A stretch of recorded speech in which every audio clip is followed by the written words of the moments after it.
Looks like our government is getting us pretty upset and concerned about the swine flu. This is interesting to me, not only for political reasons, but also as a physician. It makes me think back to 1976, the first year I served in the Congress. We had a vote on the swine flu. Back then, there was a panic, and they said it was going to sweep the nation, and they rapidly came up with some flu shots, and the government was going to inoculate everybody and save the world from this disaster. And I remember there were 2 votes against it, myself and Larry McDonald, another physician. It turned out, though, that our instincts were correct. Not only did we object to it because we didn't think the government should be in the medical business and making these medical decisions, but it turned out that the instincts were absolutely right, because the flu came and the flu went and 1 person died, except for those individuals who died from getting the flu vaccine. And over 25 people died just from getting the vaccine, and many got ill from it, until finally they had to suspend the whole program.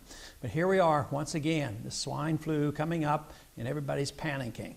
And this is not to downplay the seriousness. Some people have died, some people might die yet. We have had no deaths in this country, but there's 7 or 8 cases up in New York. None have even been hospitalized. And yet it's practically like we've been attacked by nuclear weapons. I mean, press conference over the weekend, prime item for the Department of Homeland Security. Now, how did the Department of Homeland Security get into the medical business?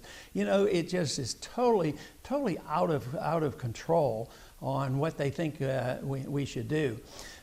But you know, trying to put this in a perspective, I checked to find out how many cases of tuberculosis we had last year.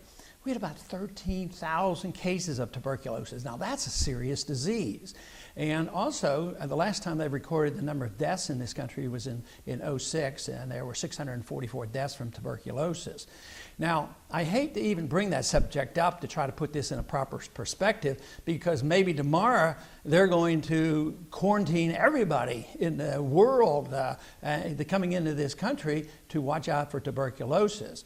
And all these things are very serious. The big question is, does a bigger government always solve these problems? They usually make things much worse. So all I'm asking people to do is step back and think for a minute, rather than rushing and panicking and taking advantage of opportunities like this. This is what happens, whether they're economic problems or medical problems.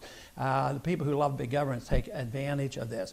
And in the Department of Homeland Security, she's really not acting outside the prerogatives of that department. And one of the reasons I voted against it, it's an open door invitation to deal with medical problems. And of course, the way I see medical care in this country, it's deteriorating and the costs are skyrocketing, mainly because we have had central economic planning in medicine now for 30-some years. It hasn't worked very well, so now we're about to embark on socialized medicine. But I just don't think that we need the government in this manner dealing with this problem in a hysterical manner. We ought to just sit back and think about it for a minute, and maybe we'll come to our senses. But certainly it isn't a responsibility of the Department of Homeland Security, even though technically they might have the authority. That to me is not something that should be turned over to that department. That is the medical care of this country.